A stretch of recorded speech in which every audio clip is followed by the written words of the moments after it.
ನಮಸ್ಕಾರ ನನ್ನ ಹಿತೈಷಿಗಳಿಗೆ. ನಾನು ಚೆನ್ನಾಗಿದ್ದೀನಿ, ನೀವೆಲ್ಲ ಚೆನ್ನಾಗಿದ್ದೀರಾ ಅಂತ ತಿಳ್ಕೊಂಡಿದ್ದೀನಿ.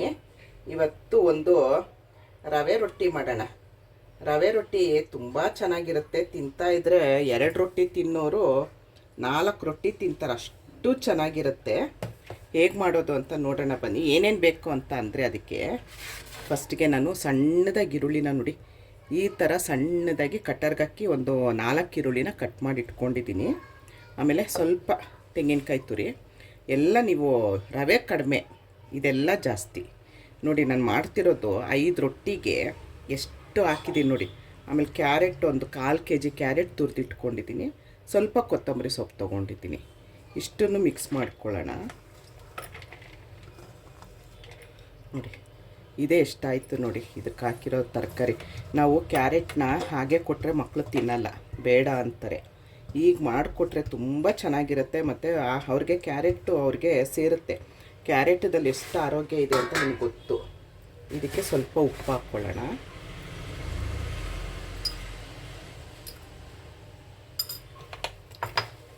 ಎಲ್ಲ ಮಿಕ್ಸ್ ಮಾಡ್ಕೊಂಬಿಡೋಣ.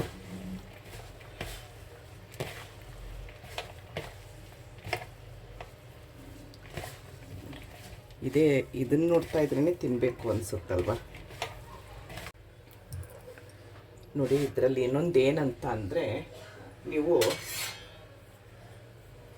ಸ್ವಲ್ಪ ಇದನ್ನು ತೆಗೆದಿಟ್ಕೊಂಬಿಡಿ. ನೀವು ತಕ್ಷಣ ಮಾಡ್ತೀರಾ ಅಂತ ಅಂದರೆ ನೀವು ಅವಾಗ ಕಲಿಸ್ಕೊಳ್ಳಿ ರವೆ ಹಾಕಿ. ತಕ್ಷಣ ಮಾಡಲ್ಲ ಅಂತ ಅಂದರೆ ನೀವು ರವೆ ಇದರಲ್ಲಿ ಹಾಕಿ ಕಲಿಸ್ಬೇಡಿ. ಇದರಲ್ಲಿ ನೋಡಿ ನಾವು ನೀರು ಹಾಕಿಲ್ಲ, ಏನಿಲ್ಲ ನೋಡಿ ನೀರು ಹೇಗೆ ಬಿಡ್ತಾ ಇದೆ. ಈರುಳ್ಳಿದ್ದು ತೆಂಗಿನಕಾಯಿದು ಇದಕ್ಕೆ ನಾವು ರವೆ ಹಾಕಿ ಮಿಕ್ಸ್ ಮಾಡಿಬಿಟ್ಟು ಇಟ್ಬಿಟ್ರೆ ಒಂಥರ ಮೈದಾ ಹಿಟ್ಟಾದಂಗೆ ಆಗುತ್ತೆ, ಚೆನ್ನಾಗಿ ಬರಲ್ಲ. ಅದಕ್ಕೋಸ್ಕರ ನೀವು 2 ರೊಟ್ಟಿ ಮಾಡ್ತೀರಾ, 2 ರೊಟ್ಟಿಗೆ ರವೆ ಹಾಕಿ ಕಲಿಸ್ಕೊಬೇಕು. ಇದೊಂದು ಚೆನ್ನಾಗಿ ನೆನ್ಪಿಟ್ಕೊಳ್ಳಿ ನೋಡಿ. ಇಲ್ದಿದ್ರೆ ರಬ್ಬರ್ ಥರ ಆಗೋಗುತ್ತೆ, ನಿಮಗೆ ಚೆನ್ನಾಗಿ ಬರಲ್ಲ ರವೆ ರೊಟ್ಟಿ ನೋಡಿ. ಇಷ್ಟೇ. ಇದರಲ್ಲಿ ಇವಾಗ 3 ರೊಟ್ಟಿ ಆಗುತ್ತೆ. ನಾನು 3 ರೊಟ್ಟಿ ಕಲಿಸ್ಕೊಂಡಿದ್ದೀನಿ. ಇದು ಒಂದು 3 ರೊಟ್ಟಿ ಆಗುತ್ತೆ. ಇದಕ್ಕೆ ಇವಾಗ ನೀವು ನೀರು ಹಾಕ್ಕೊಂಡು ಸ್ವಲ್ಪ ನೀರು ಹಾಕ್ಕೊಂಡು ಇದಕ್ಕೆ ನೋಡಿ ನಾವು ನೀರೇ ಹಾಕಿಲ್ಲ ಅಲ್ವಾ. ಈಗ ಈ ಹಂತದಲ್ಲಿ ಉಪ್ಪು ಸರಿ ಇದೆಯಾ ನೋಡ್ಕೊಳ್ಳಿ. ಸ್ವಲ್ಪ ನೀರು ಹಾಕ್ಕೊಳ್ಳಿ, ತುಂಬ ನೀರು ಬೇಡ.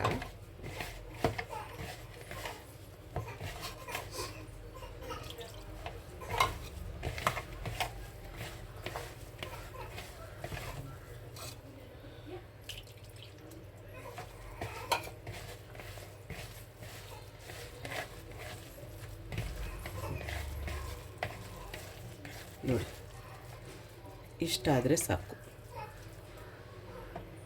ಒಂದು ತವ ಇಟ್ಕೊಂಡು ಎಣ್ಣೆ ಹಾಕ್ಕೊಡಿ.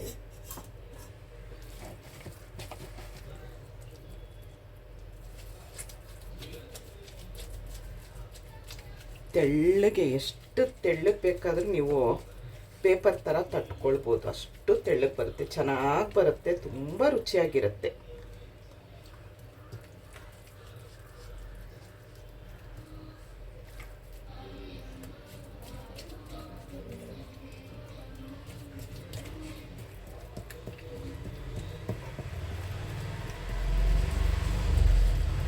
ನಾನು ಹೇಳಿದ ರೀತಿ ಒಂದು ಸರಿ ನೀವು ಮಾಡಿ ನೋಡಿ, ನೀವೇ ಹೇಳ್ತೀರ ಅಯ್ಯೋ ನಾವು ಈ ಥರ ರೊಟ್ಟಿನೇ ತಿಂದಿರಲಿಲ್ಲ ಅಂತೀರ, ಅಷ್ಟು ಚೆನ್ನಾಗಿರುತ್ತೆ. ಸಂಜೆ ಹೊತ್ತು ಮಾಡ್ಬೋದು, ರಾತ್ರಿಗೆ ಊಟಕ್ಕೆ ಮಾಡ್ಬೋದು, ಯಾವ ಟೈಮ್ಗಾದರೂ ಮಾಡ್ಕೊಳ್ಬೋದು ನೀವು.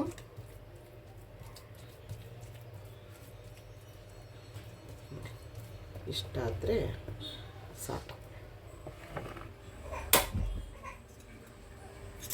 ಮೇಲೆ ಸ್ವಲ್ಪ ಎಣ್ಣೆ ಹಾಕಿ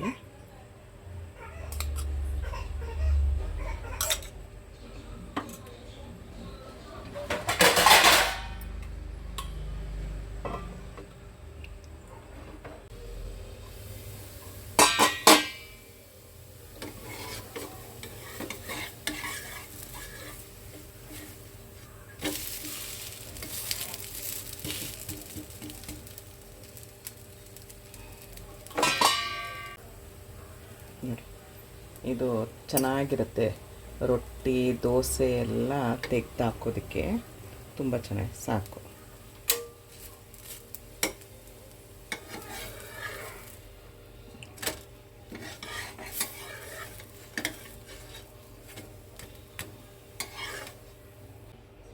ಎಷ್ಟು ಬಿಸಿ ಇದೆ, ಎಷ್ಟು ಚೆನ್ನಾಗಿರುತ್ತೆ ಗೊತ್ತಾ. ನೀವೆಷ್ಟು ತೆಳ್ಳಗೆ ತಟ್ಟಿದ್ರೂ ಬರುತ್ತೆ, ಅಷ್ಟು ಚೆನ್ನಾಗಿರುತ್ತೆ ನೋಡಿ.